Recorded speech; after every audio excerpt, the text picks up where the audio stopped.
Ah, my favorite. The Survivor Series. And wow, we have so much interest now, people wanting to share their story. And of course, we love that. So, anyone who is interested in sharing their story, please contact Aortic Hope. There is a link, and just click on that, fill out the form, and we'll direct you to where you need to go. Um, this guy, Greg Pollard, he showed up and he just said, "Let me do it. I want a live interview," and he did a fantastic job. This was just on Saturday, so if you haven't seen it, check it out on AHTV. What a brilliant story! What a brave guy. He presented that so well. He is just only 9 months out from his aortic dissection. And I believe you interviewed him, Joshua, and you acknowledged that he looked great. He looks healthy, strong, mentally. Yes.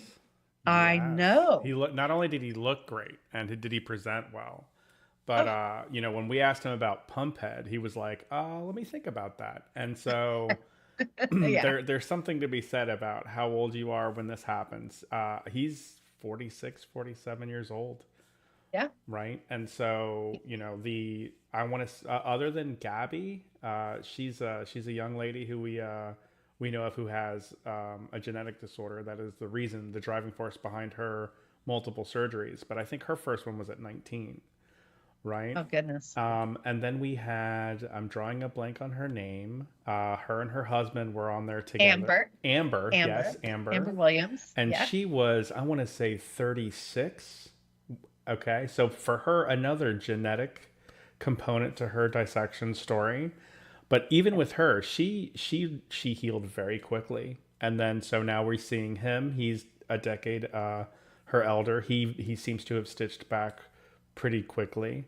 But in both Yeah. of these situations, they went back to work so fast, and I think that the medical community they're looking at age and they're like, this person's probably going to bounce back, so let's just kind of relax. Greg's doctor was like, I would have written you out of work through the summertime, right? And Yeah. that, just if you're going through this and you're not sure whether or not you're ready for work, do yourself a favor, find out how far you can push the envelope to not have to go back into the office. You're asking so much of you to get back into concentrating for 40 hours a week when your body has gone to war and it has come back. Yep. Just be patient. I loved his interview. He's a Yeah. well-educated person with excellent presentation skills. He tells a very particular story. Yes. Very awesome. Very helpful. I really enjoyed it. He is an educator. I believe he's a professor. He lives, I think, up near Charlotte, somewhere in North. Just check it out. It's so good. And like you said, he is on the younger side of people. He had a little bit of history of high blood pressure since he was a young child. So he has battled this for, high blood pressure and medication for quite some time, but it still was a surprise. It happened January 3rd, and I believe he returned back to work middle of March, and that is, in my opinion, so soon. But when you're on the younger side, and I kind of was too, a little bit more on the younger side, but my job is too physically demanding. However, I think when you're on the younger side, you just you're just I can't even don't even know the words for it. It's like you're not even aware at how injured you are. Your body just goes because you're still younger and mobile and fit and everything. The older you get, the more it kind of kicks your butt and wears you down a little bit stronger. But even when you're young and you return back to work so soon after this awful event, it'll bite you because it's needs some needs some downtime. But anyway, he is faring so well. He's very active. Check out his story. It's wonderful. And for anyone interested, we love, love, love the live events.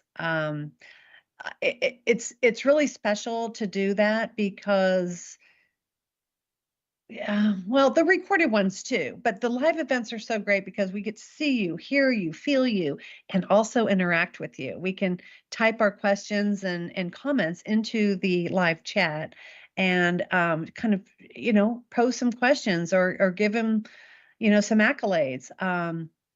It's a really great experience to do a live event. So anyone considering wanting to tell their story, please fill out the form.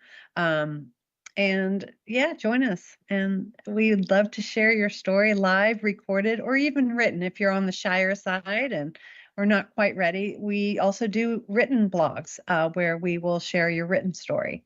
So please consider it. There's so many great stories out there that involve a thread of something that somebody else can identify with. And that's really what, the strength of this community is those common bonds that we find with each other. We're not all the same. We definitely are not even the same, but there are some common threads that do bring us close together. And that's the success of Aortic Hope right there, in my opinion. So yeah, check out that Survivor Series Saturday. We do it every Saturday. And in the weeks that we don't have a new Survivor story, we will do replay Saturdays and kind of handpick some of the older ones that have been shared over the years. And they're all so great. I think there's close to 100 of them by now. And it's in the YouTube AHTV channel. And you can go over there and check out, the Survivor stories. We love them, don't we, Joshua? I do. I really do. I see very often that we'll get the callbacks. A lot of times it's, before the show starts or what have you. I can find out why they heard, how they heard about us, what was the instigating reason on them telling their story. And then, very rarely we get somebody who does make a callback, like Bruce O'Rourke. When his story was coming up, he made a callback right over to Chef Rob. And he was like, he was 10 months out when he told his story. And I thought, this is a good time for me to tell my story. And it just so happens that Greg was right at that same 10-month mark. And he was like, I want to tell my story. And, the closer you are to the event, the easier it is to remember. But also not so close to the event that you're consumed by it. Right. And so, we never really want to capture the story of somebody who's 6 months out, right? Like 5 or 6 months out.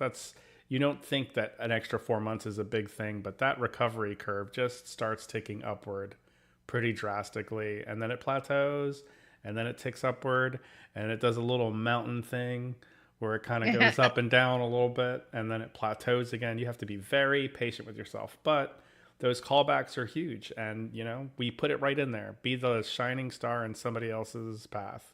I love that. Yes. I love it.